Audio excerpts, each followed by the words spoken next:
Hi, my name is Franz and welcome to our course on Responsive Web Design 2017. I am your facilitator and just want to thank you for giving us this opportunity to guide you on your journey to become an awesome web designer.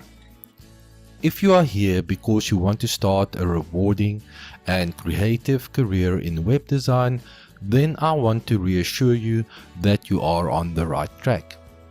We are very thankful and blessed to have so many students show an interest in our responsive web design course. We have hopefully put together a lot of interesting and useful lessons for this course, and I hope everyone enjoys them. But most importantly, I hope that you will feel that you have benefited from this learning experience at the end of the course. Some of you might be working on the offline version of our learning portal aimed at communities or areas where there are limited or slow internet access. We will be using different libraries like font icons, jQuery, and even some CSS style sheets. And we will make sure to include these with the exercise files so that you can download them from your local web server. However, if you do get a chance to access the internet, try and download the latest libraries to make sure you are current and up to date. Some of the things that you will need for this course is a willingness to learn. Don't just watch the lessons. Follow along and make notes. Recreate what you see on the screen to test if you understand and can apply what you have learned. Computer, PC with the latest web browser, preferably Google Chrome. Code editor, we are going to use Brackets. It's a fantastic editor and I highly recommend you download and install it. In this course, we are going to start with the basics for those of you that do not have any previous experience in web design.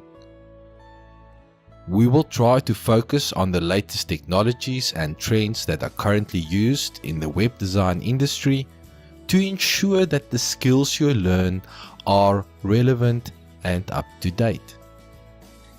We will then apply our knowledge theoretically in short modular lessons so that you can pause and resume your learning at a convenient pace. Finally, we will look at the real-world implementation where we will design a responsive website step by step from scratch that is compatible with browsers on both mobile and desktop devices.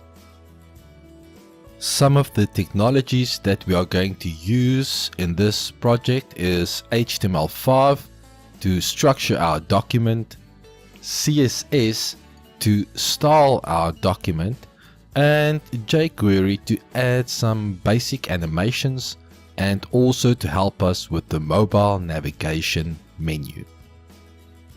So, what is responsive web design?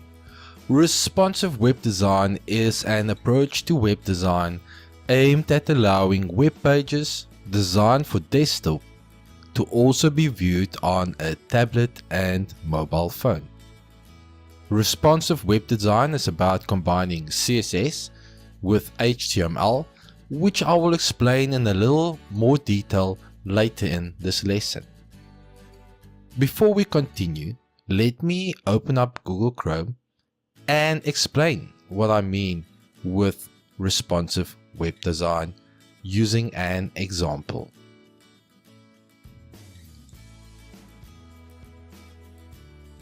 I am going to use the Bootstrap website and developer tools for this example. To access the developer tools, I will right-click anywhere on the web page and select the Inspect option from the right-click menu.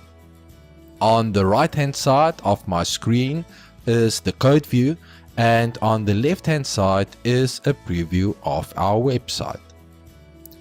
The drop down box on the top of the page allows us to switch between views to see what our website will look like on different devices. We can see from this example that a responsive web page should display properly without having to scroll left or right regardless of the device or screen size. Okay, so what is HTML?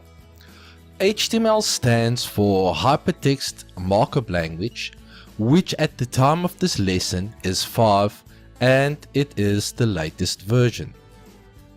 HTML5 is a markup language, and markup languages are designed for the processing and presentation of text.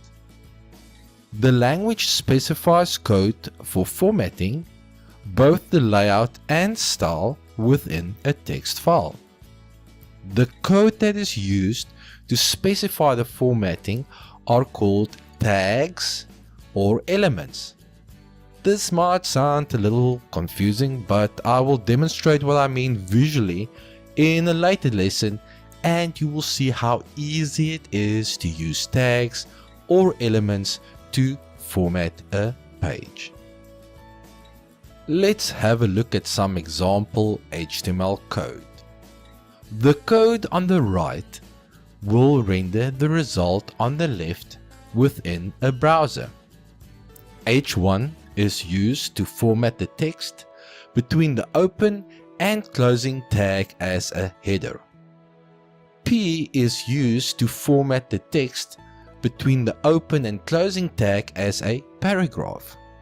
Not all elements have a closing tag, but those that do will always contain a /. Okay, so what is CSS then? CSS stands for Cascading Style Sheets, and cascading style sheets are responsible for the design or style of a website.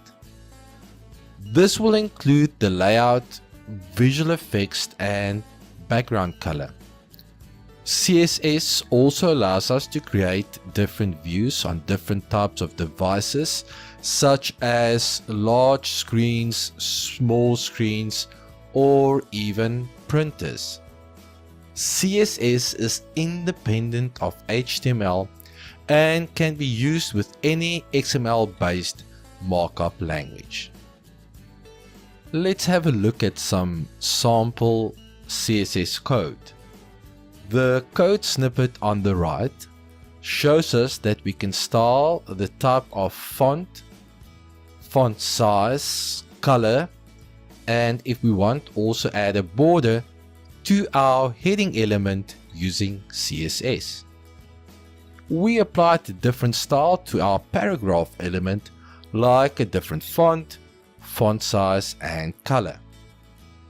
We can also create a generic class that can be applied using the class attribute to more than one element. This is the end of our lesson on what is responsive web design.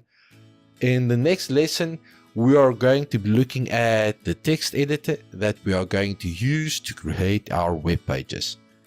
Thank you for watching this lesson, and remember, if you experience any problems, contact us via the live help.